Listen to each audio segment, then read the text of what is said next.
I haven't smoked weed in about 4 years. And I'm going to tell you guys why I stopped smoking weed and why I encourage you to start smoking as well. Right. Now, there's a lot of people that believe in like a lot of the, benefits and da da da da and so forth.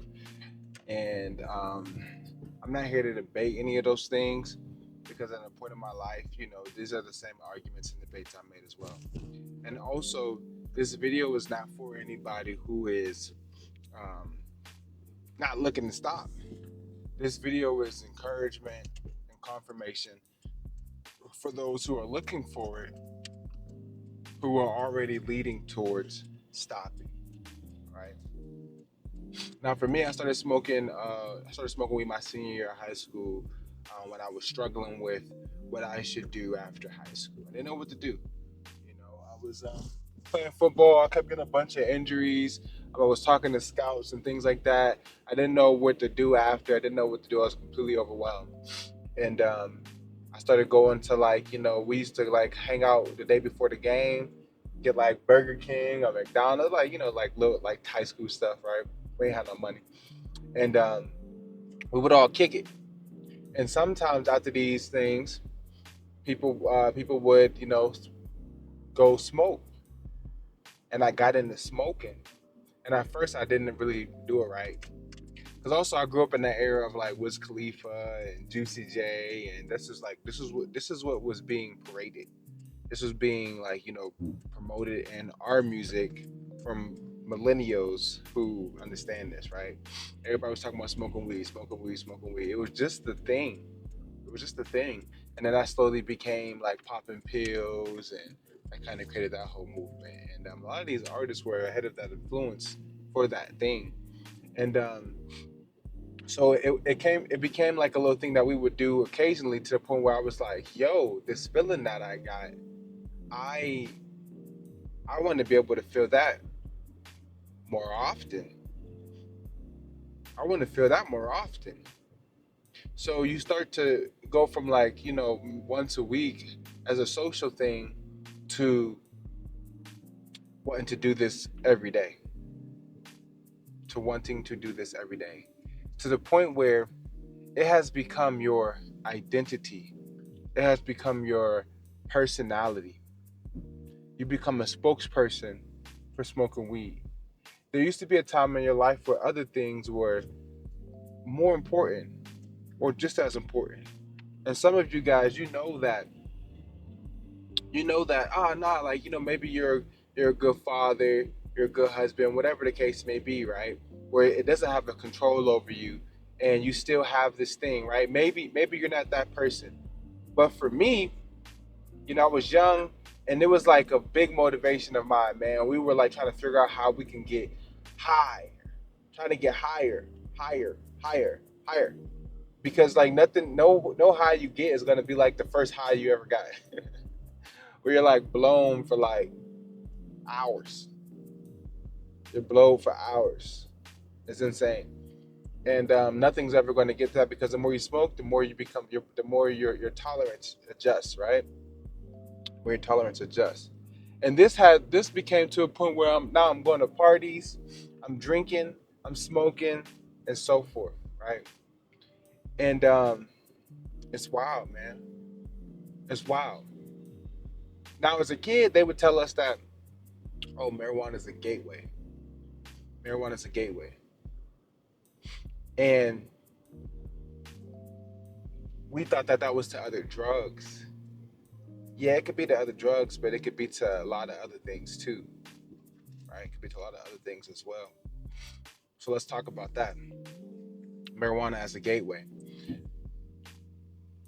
I know people who started smoking weed and ventured off into other drugs.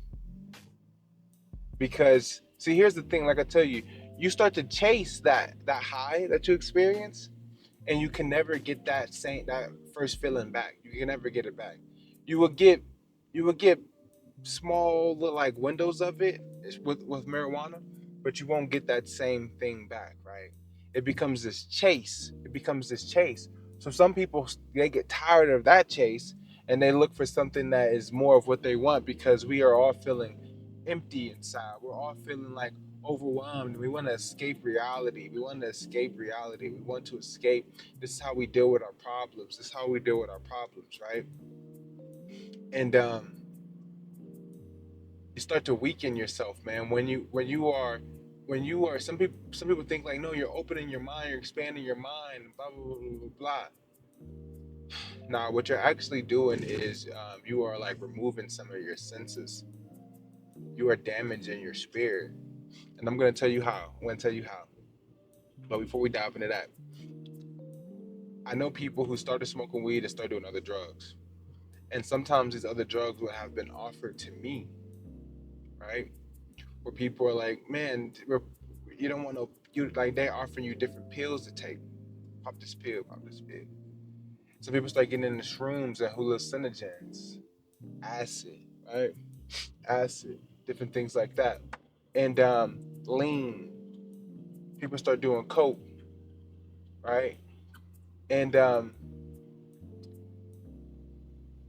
never did like no coke or no heroin or no meth or nothing like that, but I have tried. I've done lean.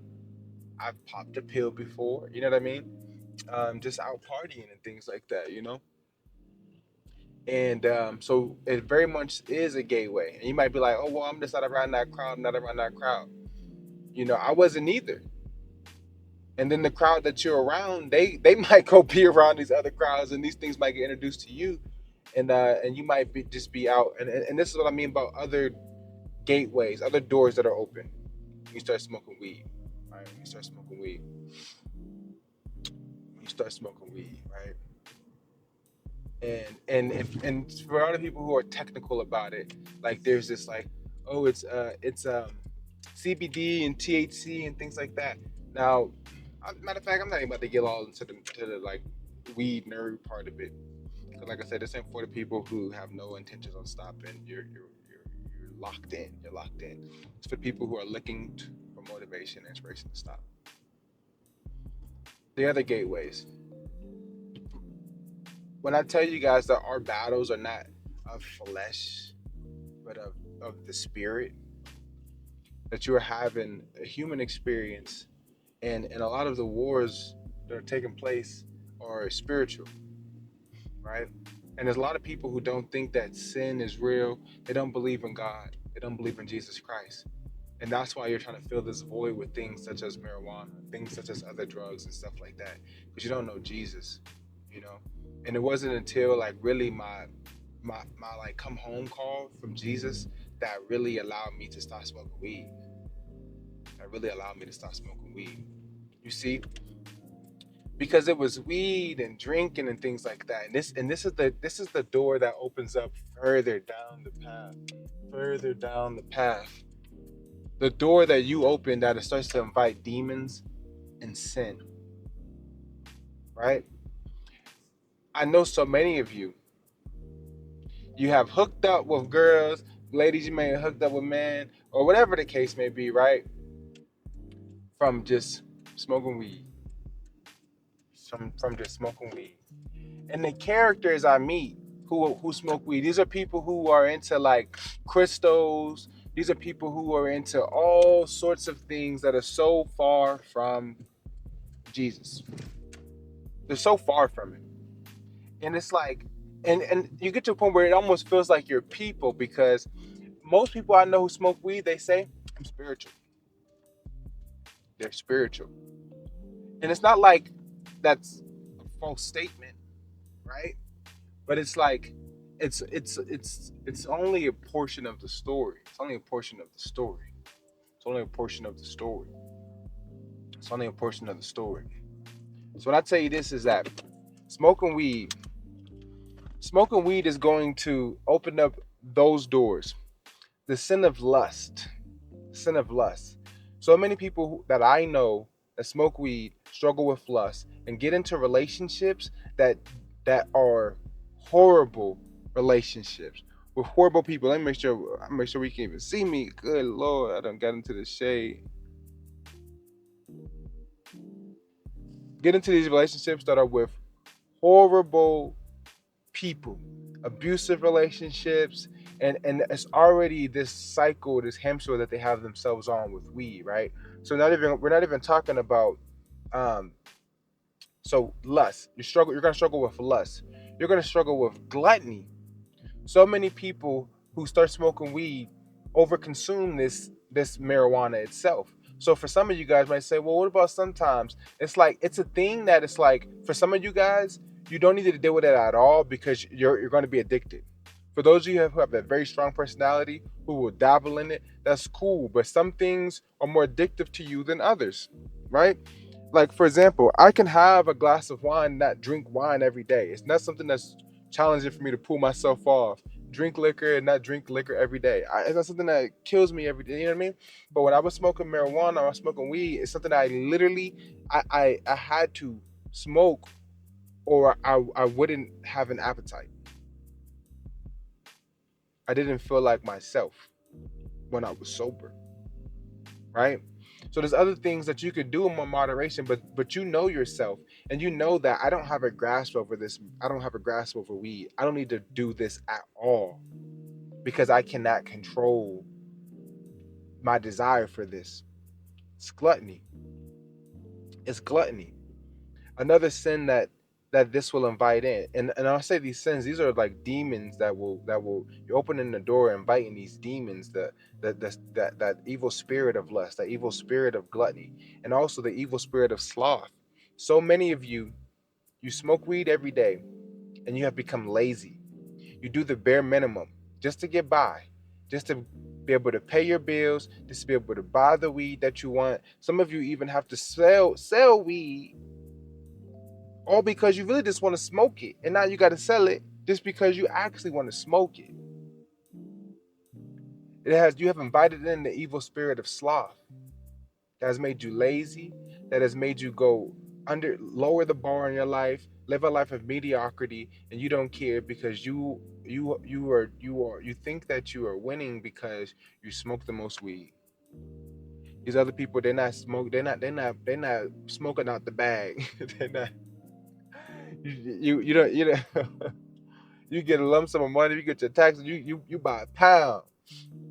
They're not smoking like you, big dog. And you got lost in that when really you are losing. There's a greater calling on your life, there's a greater purpose on your life, and this weed got you stuck. It got you stuck. It got you stuck. Now if you're the individual who you're not struggling with lust when you smoke, you're not struggling with gluttony, right? You're not over consuming this thing, it hasn't taken over your life, you're not addicted to this thing, right? And you're not lazy, right? People be like, no, it's all about the indica and the sativa and whatever the case may be, right? If you're not battling with one or all of those things from smoking, then go ahead and do you, man. You just happen to be one of the outliers, but understand that this drug influences everyone differently. It influences everyone differently. So you cannot tell someone that, oh no, man, it's just this and this and that, you're good, when you don't know how it's affecting them. And for most people, you're addicted to it. It's controlling your life. You are overly indulging in lust, you become extremely lustful under the influence. You are gluttonous under this influence. You are lazy under this influence, and you are ruining your life. And you're ruining your life. And not to mention greed and all these other things that we will get into, and even idolatry, right? Some of you guys have made marijuana your idol. You've made people who are famous weed smokers your idols. You worship these individuals. You're getting tattoos, you're getting marijuana tattoos. You're wearing marijuana jewelry, you're wearing marijuana clothing. You treat marijuana as if it is your God.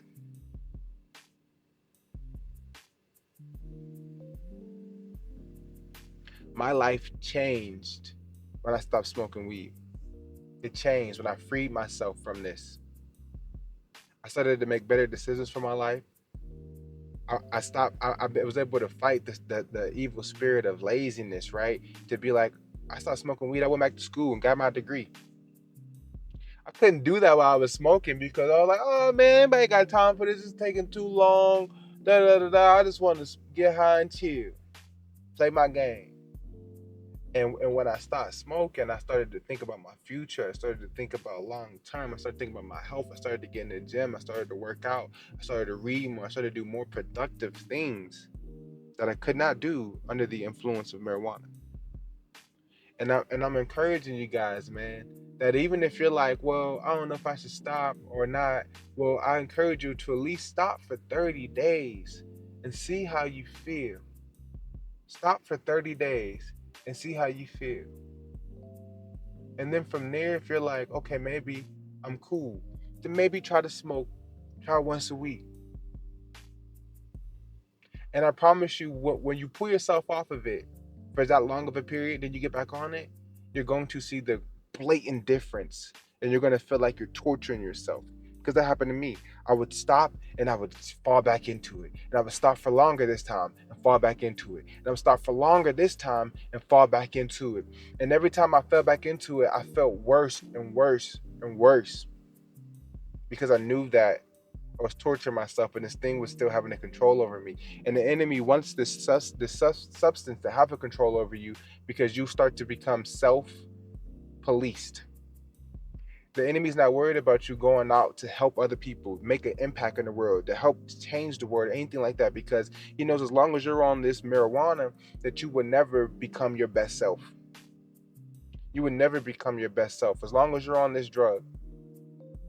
So the enemy has left you alone because you have self-police yourself, because you have convinced yourself that you need this to function. You've convinced yourself that you need this to be yourself.